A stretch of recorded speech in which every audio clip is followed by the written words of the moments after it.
We delve once again into the world of words with the first in the new series of Poet's Tree. Hi, and welcome to Poet's Tree. My name is Paul Hamilton, and I am a poet. And this first poem is called Acceptance. Hirsute lesbian, I love you. Freedom's guerrilla, I salute you. Bipolar Inuit, I embrace you.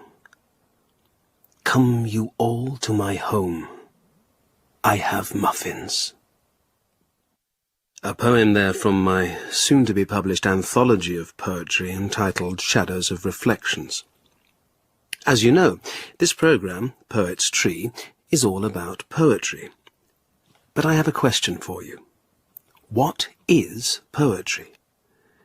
The cynic in the age of broadband internet communication pronounces poetry dead. Well, I'm not dead. Not yet, anyway. And I am poetry. An extravagant claim? Well, I am poetry in that I, Paul Hamilton, a poet, create poetry. From my brain, from my heart, and, if you'll excuse me, from my balls. It is my hope that this programme will rouse you to join me in undertaking the mission to create poetry, because poetry is to a lesser or greater degree within us all, and God knows the world needs poetry now more than ever. Poet's Tree. I'm asking people about poetry. I wandered lonely as a cloud. That's all I can remember, really. It was perfectly nice. Here I sit broken-hearted, paid a penny, only farted. We used to do it at school. I never paid any attention. I was always just mucking about. Poetry is, I think he's, it's good for a man, for him, the word. The people of Fareham there, one of the many reasons why I feel Poet's Tree is so important. Now, Elspeth Colding of Wells has written in to say how much she enjoys Poet's Tree, and my poems in particular. Oh, that's very kind. Elspeth, who has sent in an excellent photograph of herself in the garden, says that after her divorce last year, she's steeled herself on several occasions to go out on dates. She writes, "Not all of them have been complete successes, and I wonder, Paul, if you've ever written a poem about a date that went wrong." Well, funny you should say that, Elspeth, because here's a poem I wrote which chronicles a romantic dinner which didn't go quite as planned. You didn't like my gooseberry wine. You said you'd rather lager. You said what's wrong with microwaves, and sneered at my old Aga. You would not watch Wings of Desire, the movie by Wim Wenders. Instead, the shrieking Cockney angst, the foulness of EastEnders. My shirt, my hair, my Rothko prints, all claimed your disapproval, and even my best underpants after trouser removal. It surely was not love we made, and not from heaven sent. You woke my neighbours, squashed my cat. You came, and then you went.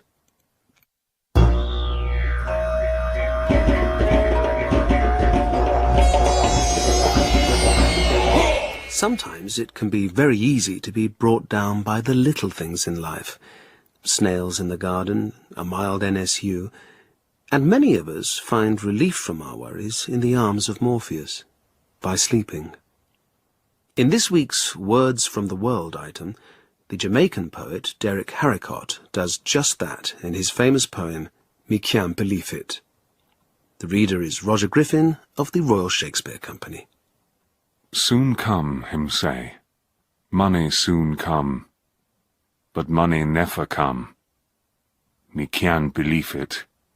Me can't believe it at all, at all. Me can't believe it at all.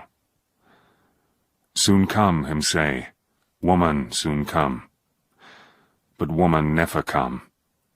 Me can't believe it. Me can't believe it at all, at all. Me can't believe it at all. Soon come, him say, Collie soon come. But me collie never come. Me can't believe it. Me can't believe it at all, at all. Me can't believe it at all. Soon come, him say, sleep soon come. And sleep come. And in sleep, me collie, me money, me woman, all come. And me believe it. Me believe it all. Me believe it all, it all. Me believe it all. Till morning. Me Can't Believe It by Derek Harricot. And reader Roger Griffin is appearing as Maltrinchio in The Cuckolds of Padua at the Sheffield Lyric. Roxanne, you don't have to put on the red light. I was recently leading a poetry workshop at a special needs school, and a very brave young lady asked me, Paul, what is the point of poetry? Well, it's a very good question, and so I explained to her that poetry's ultimate aim is to enrich and deepen communication by breaking out of the straitjacket of conventional modes of self-expression and taking flight in the wide expanses of a higher level of linguistic, emotional, and even logical articulation of so-called reality. I'm sitting in a pub in Cardiff with a prostitute. Her name is Anne. Hi, Anne. Hi. Anne, how long have you been working as a prostitute? About 5 years. Mm-hmm. So I had a friend at school who went on the game and she started making a fortune. And I was like dead skint, loads of credit card debts, and she said to me, like, why don't you give it a go? So I did. Mm-hmm. And well, you must hate it. No, gets a bit mental sometimes. I mean, I've been beaten up twice. Oh, God. Yeah, I was in hospital second time with a broken jaw. Do you know, I feel very jealous of you. Do you? No, I do, because, I mean, on the surface of it, yes, you risk injury, disease, and even death every day, every hour, every second. You work in freezing weather, wearing very little. It's a physically and mentally corrosive job, but on the positive side, what you do have is access to a rawness of experience and depth of suffering that, quite frankly, most poets would kill for. Oh. Now let me explain more slowly. I'm asking you, Anne, to write a poem about your life. Yeah. Now, when you write it, maybe as well as the degradation and brutality of your life, right?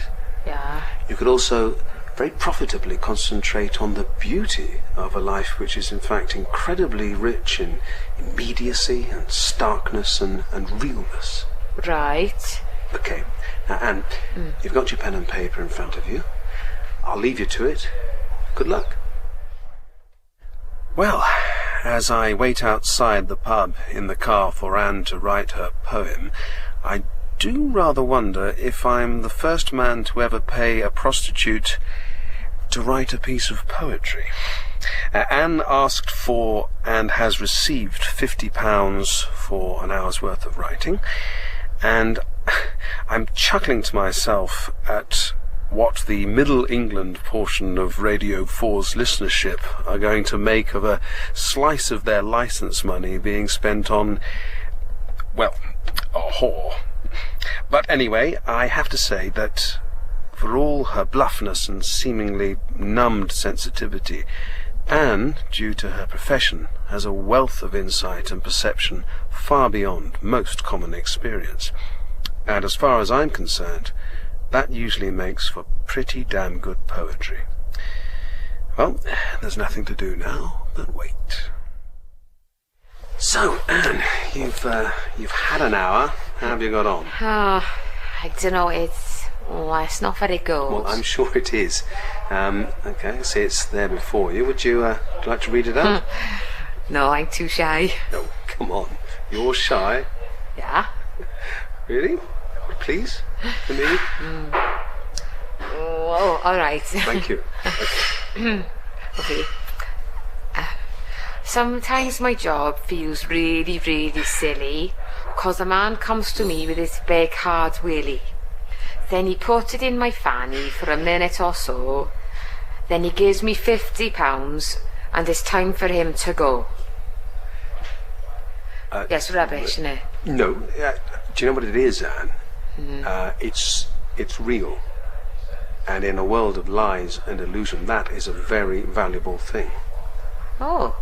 Very valuable. Do you think it was worth it? Worth it? Well, yeah, it was definitely worth it. It's fantastic. Anne, thank you very much. Oh, cheers. Cheers to you.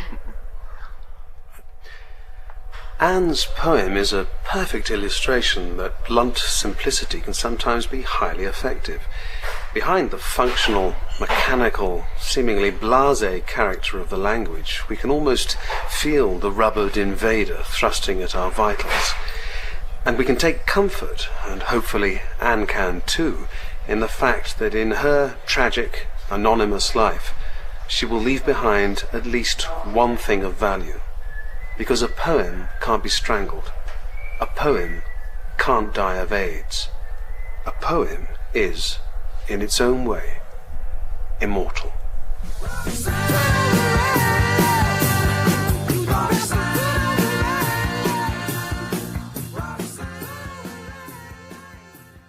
Anne in Cardiff there. Time now for our weekly favourite word spot. And this week I travelled 1,200 miles to the far-flung Faroe Islands to ask the fair denizens of that place of beautiful desolation what their favourite words are. And here is a taste of what they told me. And what's your favourite word? Cliff? Hermaphrodite. Nests. Chest. Lily. Gristle? Wine. Tepid. The good burgers of the Faroe Islands. And I have to say, it was absolutely freezing up there. Poet's Tree. Now, listener Harry Denming of Solihull has written in to comment on the amount of, and I quote, foreign accents and dialects featured on Poet's Tree. Writes Harry, while I appreciate the need to reflect modern, multicultural Britain, of which I'm all in favour, it would be nice just once in a while to hear some classic English poetry, Shakespeare, Donne, Marvell and the like, spoken as was originally intended. Keep up the good work. Yours, Harry Denming. Well, Harry, are you implying something, I wonder? Or am I inferring something? All I can say is, my final poem today seems somehow apposite. It's one of mine, and it's called Prejudice. My friend Alistair McCarty has ginger hair. He eats porridge for breakfast and drinks whiskey. He is, to be truthful, cautious with his money. He enjoys football and the skirl of the pipes. My friend Alistair McCarty is Welsh. Good night. Poet's Tree was written by Kevin Eldon and Stewart Lee and produced by Ed Morrish.